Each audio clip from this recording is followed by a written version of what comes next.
అన్నీ ఇంటిగ్రేట్ చేసాం. ఈరోజు ప్రపంచంలో అన్ని సిటీల కంటే బెస్ట్ సిటీగా ఉండాలి, బెస్ట్ లివబుల్ సిటీగా ఉండాలి, నాలెడ్జ్ ఎకానమీకి చిరునామాగా ఉండాలి అనే ఉద్దేశంతో ఇవన్నీ చేశాం. నెక్స్ట్ ఇక్కడ మీరు చూస్తే ఇది అసెంబ్లీ, అన్నది బెస్ట్ అసెంబ్లీ ఇండియాలో ఉండాలని చెప్పి ప్లాన్ చేశాం. ఇది హైకోర్ట్, పక్కన కట్టింది డిస్ట్రిక్ట్ కోర్ట్. అది ఇమీడియట్గా రావాలని డిస్ట్రిక్ట్ కోర్టు కట్టాం. హైకోర్టు ఇది. ఇక్కడ వచ్చే కొందికి 5 టవర్స్, అడ్మినిస్ట్రేటివ్ బ్లాక్స్, మొత్తం హెడ్ ఆఫ్ ది డిపార్ట్మెంట్స్ అన్నీ కూడా ఒక చోట ఉండాలని, ఎఫిషియన్సీ పెరగాలని ఒక న్యూ కాన్సెప్ట్ తీసుకొచ్చాం.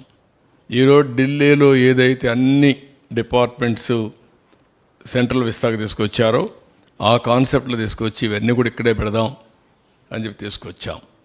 ఇది కానీ వచ్చుంటే దానికి Norman and Foster consortium UK based master ఆర్కిటెక్ట్గా పెట్టి మొత్తం తయారు చేశాం.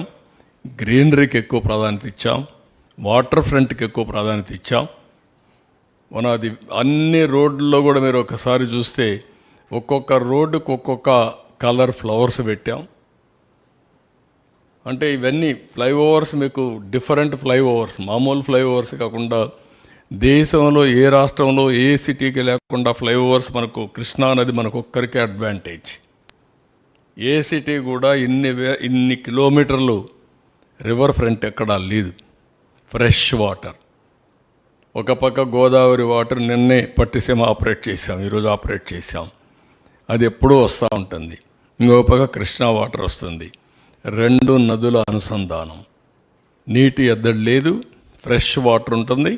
ఫ్రెష్ వాటర్ ఉన్నప్పుడు హెల్త్ కూడా ఇంప్రూవ్ అవుతుంది.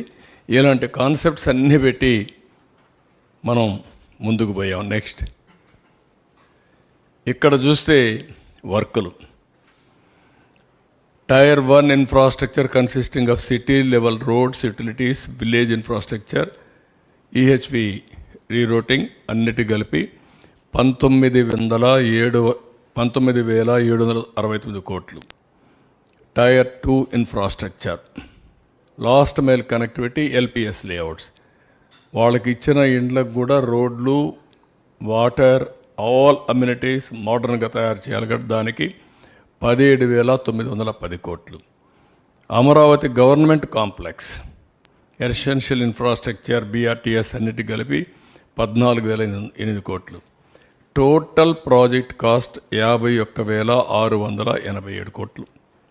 దీంట్లో టెండర్లు పిలిచి 41,170 కోట్లు. ఇందులో డబ్బులు పే చేసింది 4,319 కోట్లు దగ్గర. ఇంకా 1,225 కోట్లు ఇంకా పే చేయాలి. అక్కడ ఆపేశాడు. అక్కడి నుంచి విధ్వంసం ప్రారంభమైంది. నెక్స్ట్